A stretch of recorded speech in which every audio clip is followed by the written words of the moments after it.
Hello दोस्तों, कैसे हैं आप सभी? मैं साधना आप सभी का वेलकम करती हूँ पांडे स्टडीज में। महादेव दोस्तों, इसके पहले आपको पता है कि हम यूजीसी नेट की तैयारी कर रहे हैं पेपर फर्स्ट की, जिसमें हमने अभी तक 4 टॉपिक कवर कर लिया है। अब हम 5 टॉपिक्स पे हैं। 5th टॉपिक है हमारा गणितीय तर्क और अभिवृत्ति, इसको कहते हैं मैथमेटिकल रीजनिंग एंड एप्टीट्यूड। अब हम देखते हैं इसमें सब टॉपिक्स कौन कौन से हैं। तर्क के प्रकार, संख्या श्रेणी, अक्षर श्रृंखला, कूट और संबंध, गणितीय अभिक्षमता जिसमें अंश, समय और दूरी, अनुपात समानुपात, प्रतिशतता, लाभ हानि, ब्याज और छूट, औसत आदि, कूट लेखन एवं कूट अनुवाद, वर्गीकरण। ये 5 सब टॉपिक्स हैं दोस्तों जो हमें गणितीय तर्क और अभिवृत्ति में पढ़ने हैं।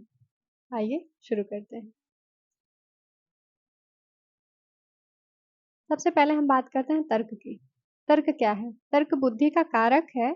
तर्कशीलता एक ऐसी प्रक्रिया है जिसमें समस्या को हल करने के लिए अंतर्दृष्टि पूर्व ज्ञान, अनुभव तथा संबंध की समझ का प्रयोग किया जाता है, जिसे हम तर्क कहते हैं।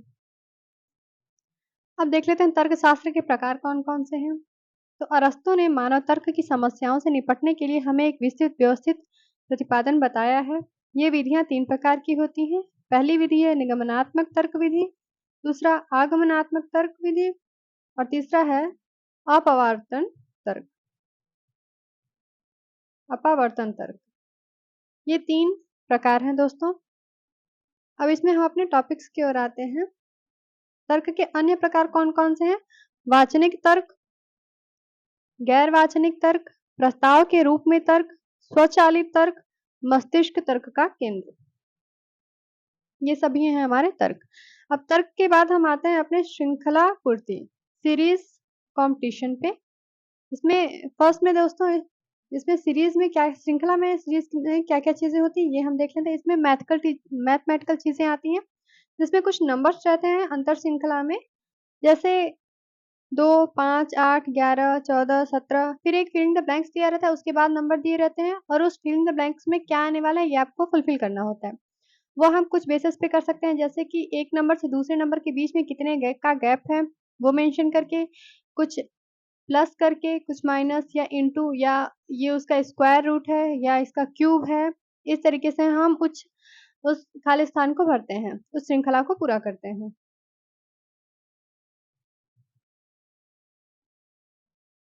पहला था हमारा श्रृंखला पूर्ति, जिसमें हम अंक श्रृंखला के बारे में हमने पढ़ा, नंबर सीरीज।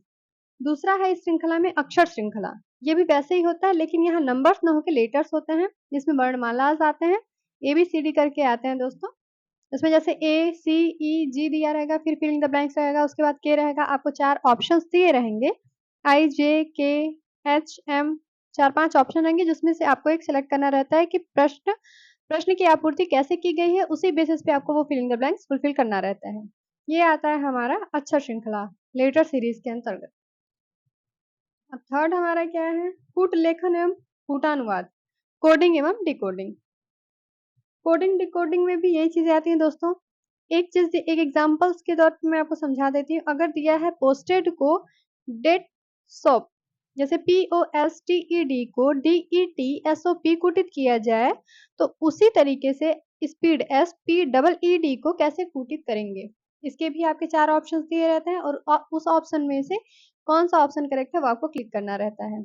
इसके लिए हमें ये देखना रहता है कि POSTED के साथ क्या छेड़खानी की गई है कि DETSOP बना है। तो दोस्तों इसमें इसको सीधा पलट दिया गया है।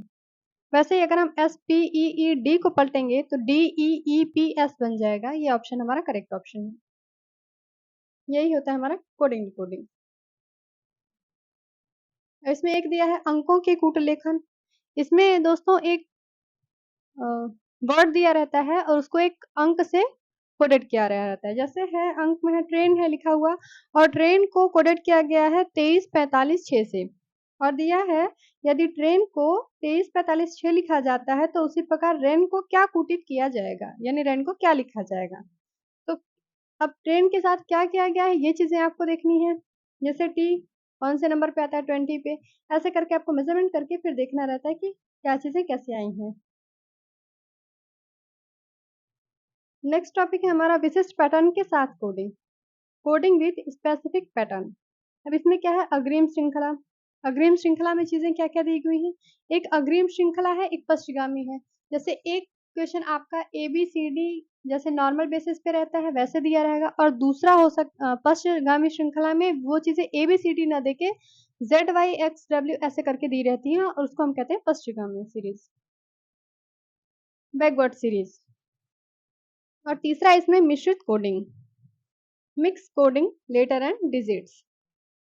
इसमें रहता है यदि A3T15R शब्द को एक्टर का प्रतिनिधित्व करता है, तो DIT5 शब्द डेट का, तो निम्न में से कौन सा शब्द है जो रोटेट का प्रतिबिंब करेगा। उसमें आपके 4 ऑप्शंस दिए रहते हैं, और उस 4 ऑप्शंस में से आपको एक सेलेक्ट करना रहता है, उसमें से कौन सा करेक्ट ऑप्शन है। ये बेसिस आते हैं आपके मिश्रित कोडिंग में, मिक्स्ड कोडिंग। नेक्स्ट है इसमें कोडित वक्तव्य, कोडेड स्टेटमेंट।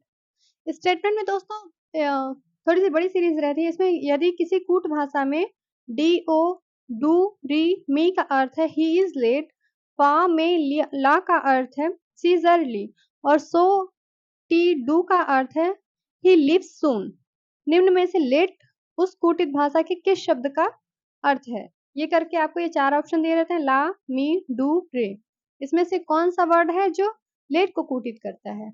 इस तरह के क्वेश्चन आपके आते हैं कोडित वक्तव्य में, कोडेड स्टेटमेंट। स्टेटमेंट वाले क्वेश्चन ऐसे ही आते हैं। इसमें नेक्स्ट है हमारा वर्गीकरण, क्लासिफिकेशन। विषम शब्द का चयन करना रहता है इसमें हमें। जैसे एक शब्द दिया हुआ एग्जाम्पल के तौर पे कैलेंडर, तिथि, दिवस और मास, इसमें से हमारा क्या अलग है उसको हमें करेक्ट करना रहता है कि इसमें से कौन सा ऐसा शब्द है जो अन्य शब्दों से मेल नहीं खाता है। तो इसमें है हमारा कैलेंडर, क्योंकि कैलेंडर में ये चीजें आती हैं। कैलेंडर के ये भाग हैं दिवस, दिन और मास, जबकि कैलेंडर एक विस्तृत रूप है, और इस विस्तृत रूप के अंतर्गत आने वाली चीजें जो हैं वो दिवस, तिथि और मास हैं। इसलिए इसका शब्दों से मेल न खाने वाला शब्द है कैलेंडर। नेक्स्ट है विषम अंक का चयन। आपको 4 ऑप्शंस दिए रहते हैं, और उसमें से विषम अंक कौन सा है इसका आपको चयन करना रहता है। नेक्स्ट है विषम अंक युग्म या समूह। ये भी क्वेश्चन वैसे ही आते हैं दोस्तों, लेकिन इसमें थोड़े से चेंजेस रहते हैं। इसमें अनुपात करके आता है, जैसे 15:46, 9:28, 12:37, 8:33, ऐसा करके दिया रहता है। आपको सारे क्वेश्चन सॉल्व करने के बाद आपको आंसर पे आना होगा कि इसमें से कौन सा आंसर ऐसा है जो अन्य से अलग है या विषम है। नेक्स्ट है आपका विषम वर्ण समूह, choosing the odd letter group आता है। इवन नंबर लेटर ना के ऑड लेटर आता है। इसमें BCD, NPR, KLM, RQP ऐसे करके कुछ एग्जाम्पल्स ये होते हैं। उसमें आपको ये देखना है कि कौन सा है जो सबसे डिफरेंट है, सबसे अलग है। जो सबसे अलग है वही आपका करेक्ट आंसर है। इसमें नेक्स्ट टॉपिक हमारा आता है दोस्तों तुल्यता या सादृश्यता, इक्वालिटी एंड एनालॉजी। इसका अर्थ होता है समरूपता, मतलब समानता।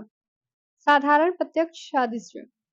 इसमें है जैसे एक चीज दूसरी चीज से उसी प्रकार संबंधित है जैसे कि तीसरी चीज चौथी चीज से।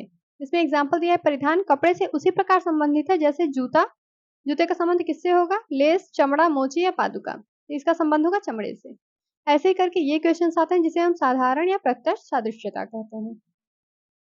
नेक्स्ट है सदृश्य या अनुरूप युग्म को पूर्ण करना। इसमें भी वैसे ही आती हैं, जैसे विशालकाय अनुपात बौना है तो प्रतिभाशाली के अनुपात में क्या आएगा। प्रतिभाशाली का अनुपात आएगा दुष्ट, कोमल, चालाक या मंदबुद्धि। ऑब्वियसली मंदबुद्धि। ये क्वेश्चन है आपके सदृश या अनुरूप युग्म को पूर्ण करना। अब इसमें नेक्स्ट क्वेश्चन भी इसी प्रकार का आता है, सही सादृश्य युग्म का चयन। इसमें भी यही दिया रहता है अगर दीपक का संबंध अंधकार से है और कौन सा विकल्प सही है जिसका संबंध उससे है। थकान का व्यायाम से, चिकित्सा का रोगी से, जल का प्यास से या अध्ययन का शिक्षण कक्ष से। तो दीपक जैसे अंधकार को दूर करता है दोस्तों, वैसे जल हमारे प्यास को बुझाता है। और इसमें अब आएगा वर्णमाला सादृश्य। इसमें अल्फाबेट एनालॉजी है, जैसे BEGK का ADFJ से वही संबंध है जो PSDM का अन्य विकल्प से है। तो इसमें भी आपको वही देखना है कि BEGK का ADFJ से कैसे संबंध है। तो B-1 करेंगे तो A आएगा, E-1 करेंगे तो D आएगा, G-1 करेंगे तो F आएगा, और K-1 करेंगे तो J आएगा।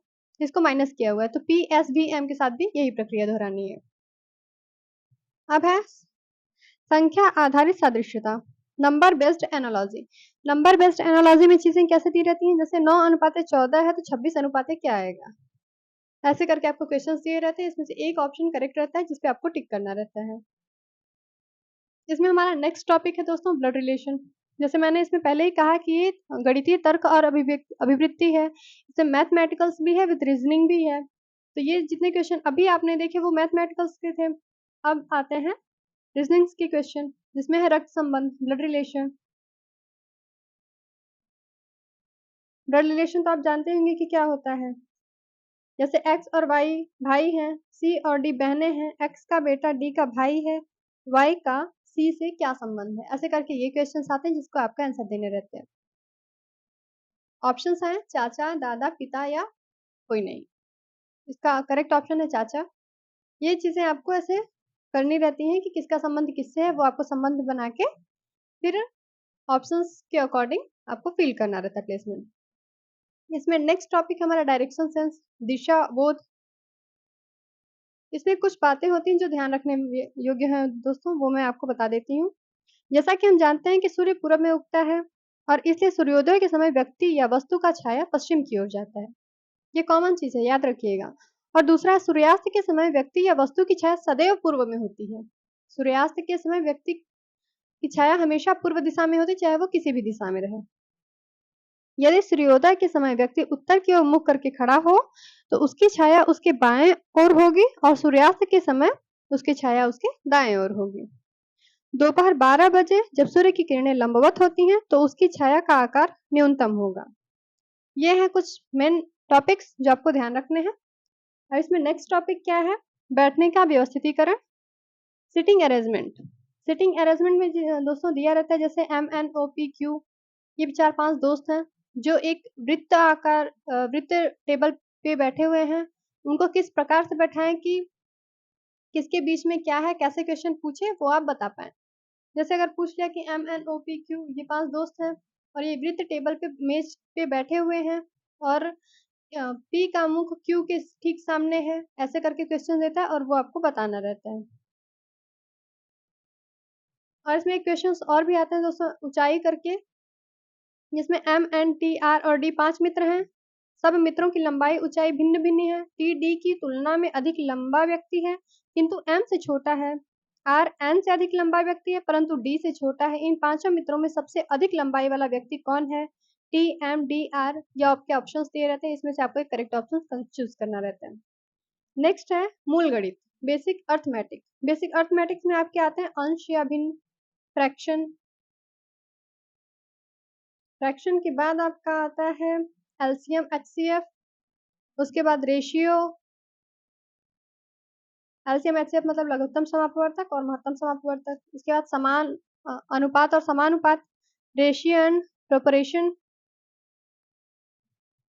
इसके बाद आपका आता है परसेंटेज, प्रतिशत।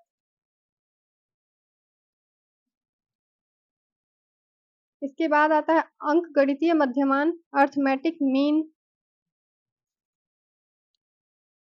Medium mode. इसके क्वेश्चंस भी इसमें मैथमेटिकल्स में आते हैं दोस्तों। और एक क्वेश्चन है ब्याज, इंटरेस्ट वाला क्वेश्चन है, इसमें सिंपल इंटरेस्ट, साधारण ब्याज और कंपाउंड इंटरेस्ट, चक्रवृद्धि ब्याज, ये वाले क्वेश्चंस भी आते हैं मैथ्स में। और है छूट, डिस्काउंट, इसके भी क्वेश्चंस आते हैं। और नेक्स्ट है कैलेंडर पर आधारित प्रश्न, ये भी आते हैं। वर्ष, वर्ष तो आप जानते हैं 2 प्रकार के होते हैं, एक सामान्य वर्ष, एक लीप वर्ष। लीप वर्ष वो होता है जो 4 से पूरा विभाजित हो जाए, उसे लीप वर्ष कहते हैं।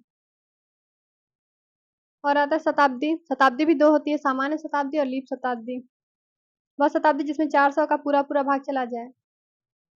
लीप वर्ष में 4 का भाग जाए और लीप शताब्दी में 400 का, शताब्दी मतलब 100 होता है। ये वाले क्वेश्चंस। इसके बाद आपके कैलेंडर वाले क्वेश्चंस भी आते हैं।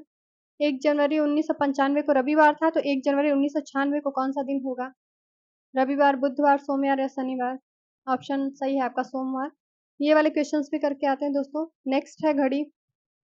घड़ी से रिलेटेड कुछ क्वेश्चंस भी आते हैं। इसमें दर्पण प्रतिबिंब करके एक क्वेश्चन बनता है, और दूसरा जो दो सुइयों के बीच की दूरी को इंगित करे या कोण को इंगित करे, वो वाले क्वेश्चंस आते हैं। और एक और टॉपिक है वेन आरेख। वेन आरेख भी करके आता है दोस्तों। यदि दी इसमें एग्जांपल्स में यदि दी गई वस्तुएं, जीव, अन्य आदि अलग अलग समूह में संबंध रखते हो तो उनका वेन आरेख कैसा बनेगा, ये वाले क्वेश्चंस करके। और इसमें कुछ नवीनतम पद्धति के प्रश्न भी जुड़े हैं, जो HCF है, LCM है, गुणनफल है, योग है, ये वाले क्वेश्चंस भी हैं। तो हमने देखा दोस्तों इसमें क्या कौन कौन से टॉपिक्स हैं। नंबर सिस्टम है, लेटर सीरीज है, कोडिंग डिकोडिंग है, क्वेश्चन बेस ऑन वर्ड्स है, क्वेश्चन बेस ऑन नंबर्स है, क्वेश्चन बेस ऑन लेटर्स है, word analogy, blood relation, direction, distance, seating arrangement, percentage, average, distance, calendar, venn diagram. इतने topics हैं दोस्तों जो हमारे गणितीय तर्क और अभिवृत्ति में आते हैं। तो दोस्तों आज की वीडियो में बस इतना ही। आज का वीडियो आपको कैसा लगा है, आपका आज का सेशन कैसा लगा, हमें कमेंट करके ज़रूर बताइएगा। और अभी हमारे चैनल पे नए हैं तो वीडियो को लाइक करें और सब्सक्राइब कर दें। महादेव, धन्यवाद।